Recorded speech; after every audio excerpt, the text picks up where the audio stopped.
This is Frontline on Air. Major stories on the go.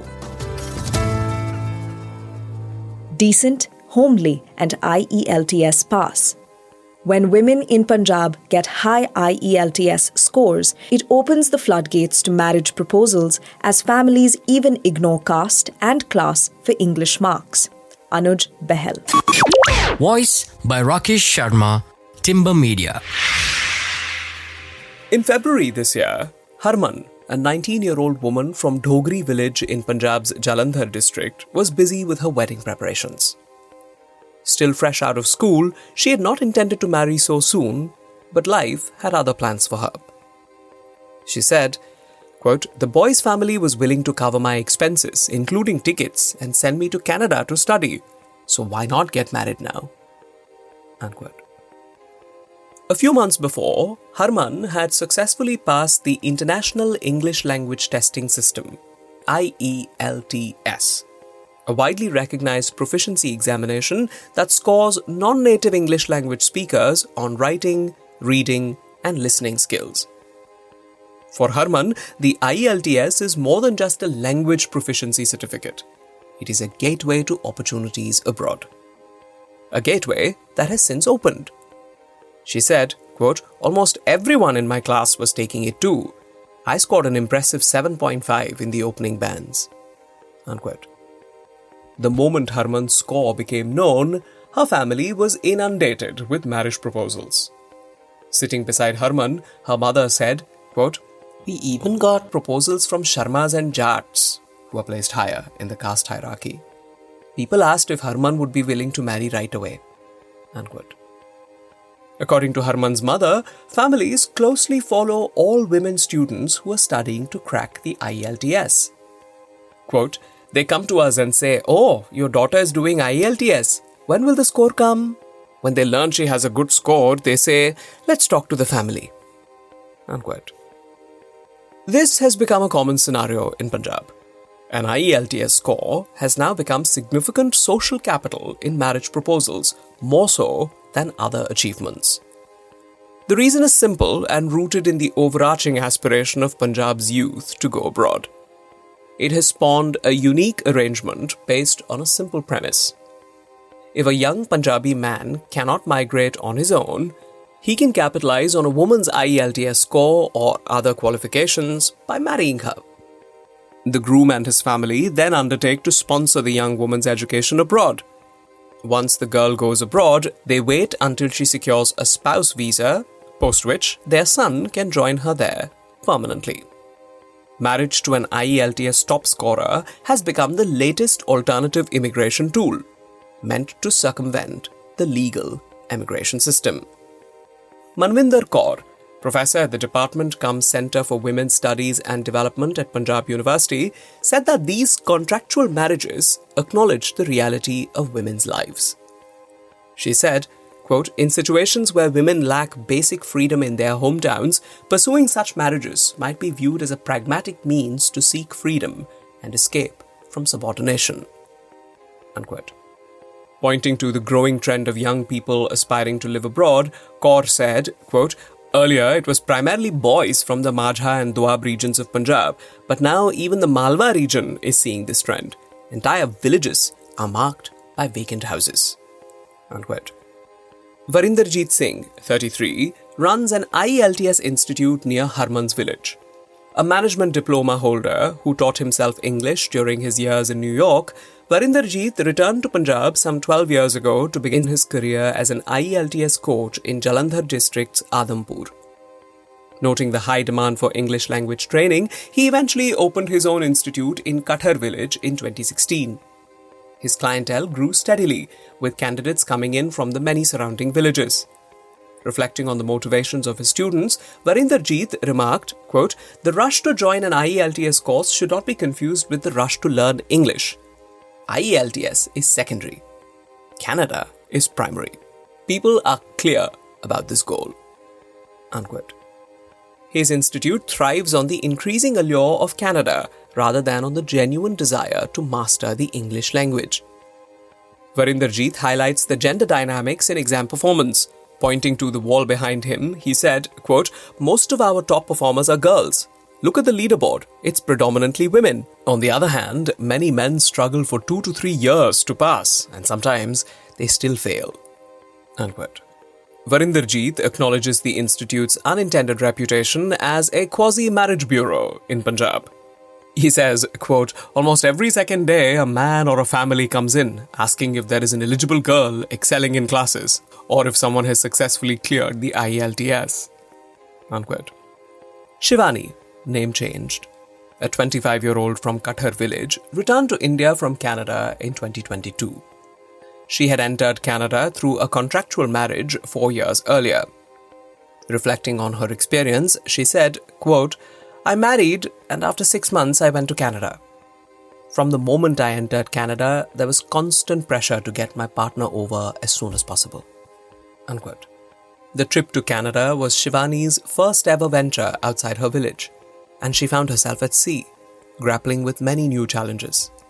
Apart from navigating documentation and finances, she had to contend with persistent demands to expedite her husband's emigration papers. Over time, however, the hardships in the foreign country became so overwhelming that she decided Canada was not the place she wanted to live in. She returned and ultimately filed for divorce. Shivani graduated from an English medium school.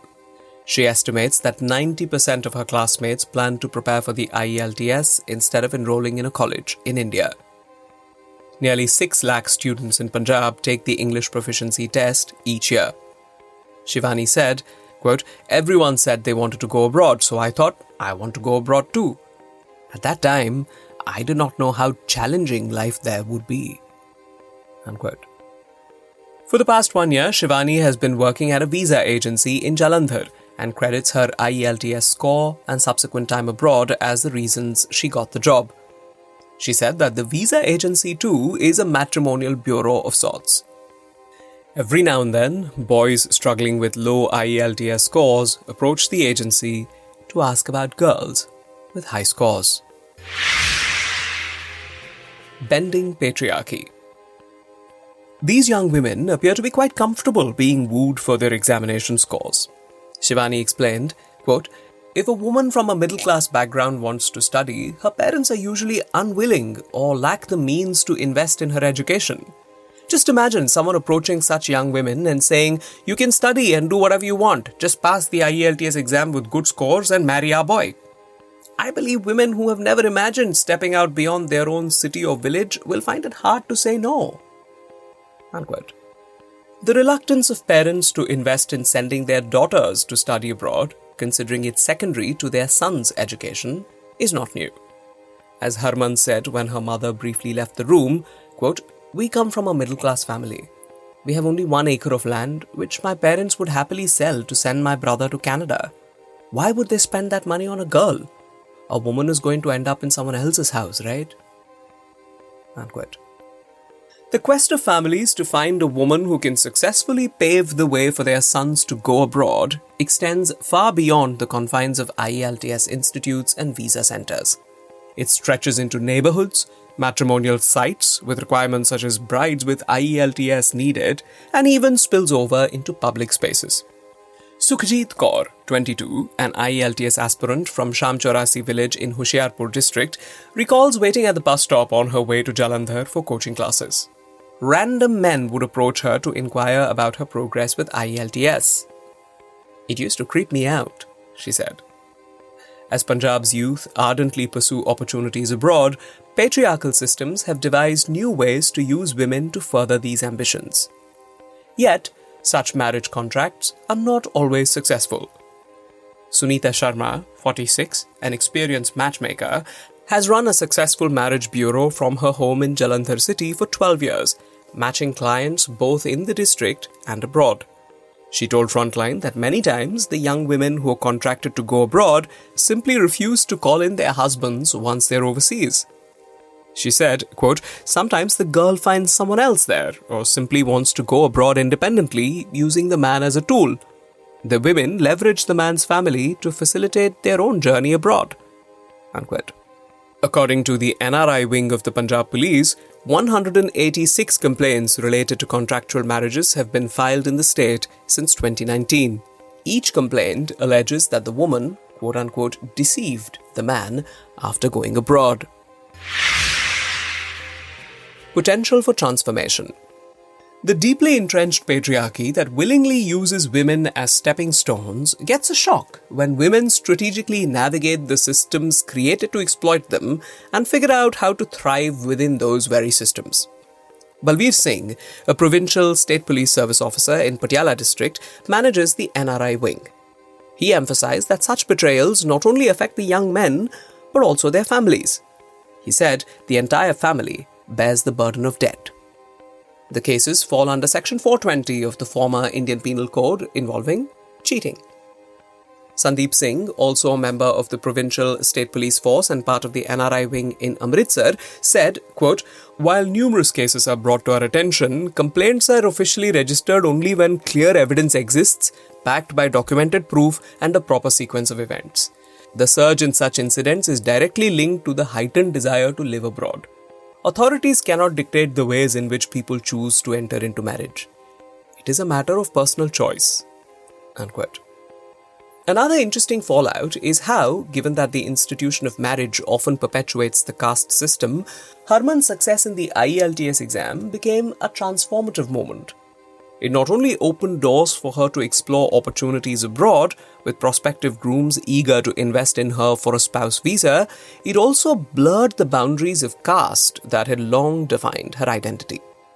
When this writer was still in Harman's village, her marriage to Sahil, the groom Harman's mother had referred to as Sharmada Munda, the Sharma boy from the same village, was finalized.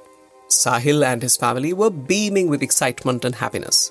Sahil's father said with reference to Harman, quote, "Oh, she's very good. Most importantly, she has excelled in English in our village. She is our English-speaking daughter-in-law." Unquote. English as a tool of empowerment. Does this mean that the currency of language, specifically English, blurs the lines of caste? The sociologist Pierre Bourdieu considered language to be not only a tool of communication, but also a reflection of power relations and positions among its users. Scholars like Kancha Ilaya have argued that English language proficiency can empower marginalized groups by granting them access to knowledge, opportunities, and a broader platform for expression and representation. In her poem, Mother English, the revered 19th century educationist Savitri Phule passionately exclaimed, quote, "In such a dismal time of ours, come, Mother English, this is your hour. Throw off the yoke of redundant belief, break open the door, walk out in relief." Unquote. Dhiren Borisa, a Dalit queer activist, poet, and urban sexual geographer, said, quote, "English gives you a sense of upward mobility. And if it allows you upward mobility, it helps you to be in the realm of desire because English is one of the attributes through which desire is transacted. Having proficiency in English can give you an advantage, perhaps because it enables you to negotiate class barriers more effectively. This carries the potential of a love relationship transcending caste lines, even if it is fleeting or temporary. When it comes to marriage, one can't confidently say the same." Unquote. Considering how English has been instrumental in the upward mobility of marginalized castes, one wonders if the benefits of English proficiency are now manifesting themselves in the form of contractual intercaste marriages. According to an experimental study conducted by the International Institute of Social Studies in the Netherlands, proficiency in English significantly impacts the marriage market in Delhi. The study revealed that including English language skills in a marriage profile led to a 38% increase in the number of interested individuals.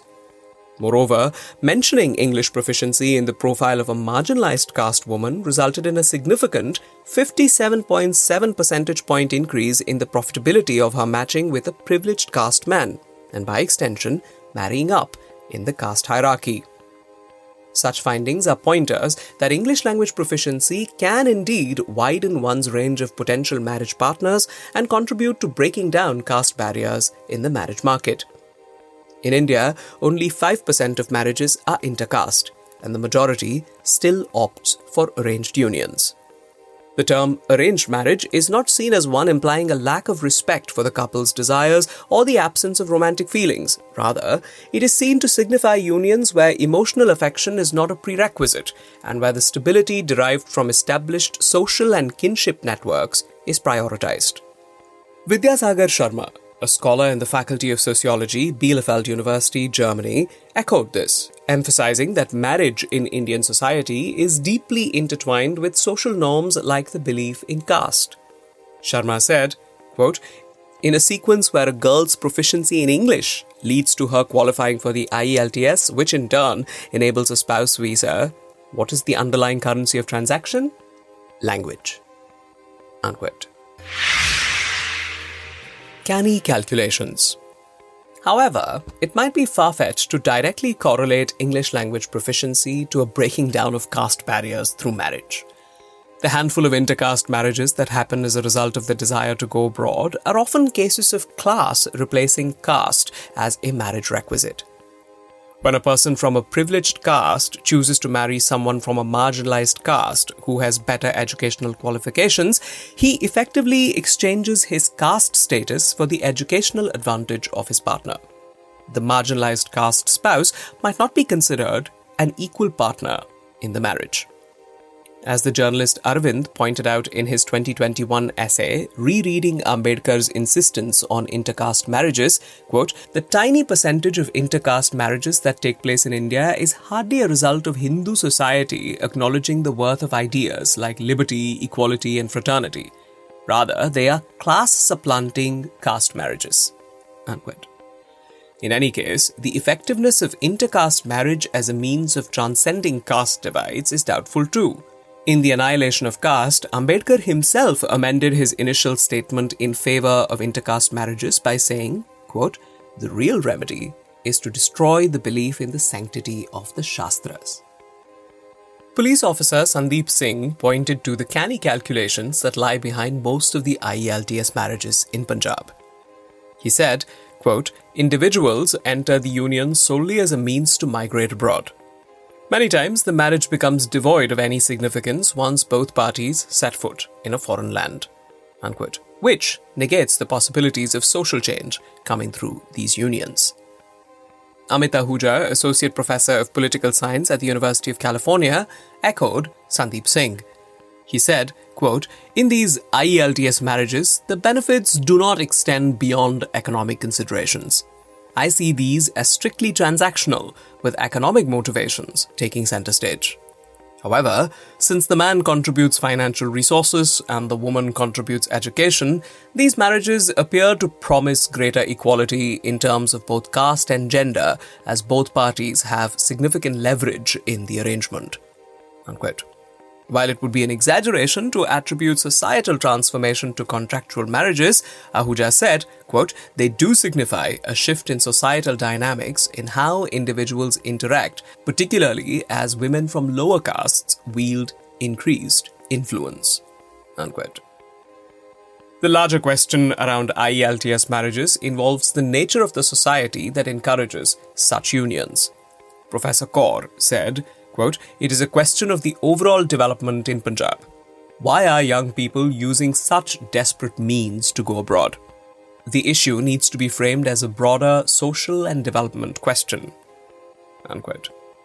The state government has only recently initiated coaching programs for admissions to polytechnic schools and industrial training institutes. It is the lack of opportunities at home that seems to be fueling the desperation to migrate overseas. Anuj Behal is an independent journalist and urban researcher, primarily focusing on issues of housing rights, urban justice, gender, and sexuality. This is Frontline on Air. Major stories on the go.